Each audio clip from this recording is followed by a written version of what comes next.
Mag-ingat at maging alerto ang lahat dahil sa paparating na solar eclipse ay dito daw magaganap ang 3 days of darkness o isa sa senyales ng paggunaw na ng mundo. Nangangamba ang lahat dahil sa paparating na solar eclipse na magaganap nitong April 8, 2024 dahil kakaiba daw ito sa mga naganap ng solar eclipse. Ayon sa mga pag-aaral ay magiging historical ang eclipse na ito. Marami daw mga teorya na lumalabas na ito na daw ang simula ng katapusan ng mundo dahil ito ay ayon sa Revelation. Ngunit bago natin to pag-usapan lahat ay alamin muna natin kung ano nga ba ang solar eclipse. Ang solar eclipse ay nagaganap kapag ang buwan ay dumadaan sa pagitan ng araw at ang ating mundo. Ang pangyayaring ito ay nagkakaroon ng anino sa ating mundo at lumilikha ng trail ang buwan. Ang trail na ito ay tinatawag na path of totality. At sa mga lugar na ito ay dito mo daw ma-experience yung total darkness kahit tanghaling tapat pa. Sa darating naman na eclipse, ang dadaanan nito ay ang Mexico, US at Canada. Normal lamang na magkaroon ng solar eclipse dito sa ating mundo. Ngunit ano nga ba ang kakaiba dito sa magaganap na solar eclipse ngayong April 8? Marami kasi ang mga historians na nire-relate daw ito sa Judgment Day.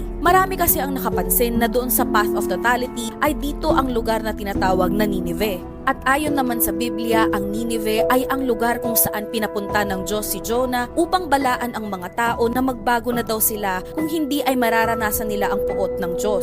Nire-relate din nila ito sa Revelation kaya't marami ang natatakot dahil ito daw ay magsisilbing babala hindi lamang sa Amerika kundi pati sa buong mundo. Ang eclipse na ito ay malaking senyales na malapit na daw magunaw ang mundo at dito din daw sa eclipse na to ay mararanasan ang 3 days of darkness. Ayon din kasi sa mga biblical prophecies, ang astronomical phenomena ay nagbabadya na warning signs kung kailan malapit na daw magunaw ang mundo. Ayon nga sa Joel chapter 2 verse 31 na sinasabi na ang solar eclipse ay isang warning sign kung saan malapit na daw ang pagdating ng Diyos sa ating mundo. Ngunit kahit anumang prediksyon at teorya ang gawin ng mga tao ay tanging Panginoon lamang ang makakaalam kung kailan magugunaw ang mundo at wala tayong magagawa kundi magantay at patatagin ang ating pananampalataya.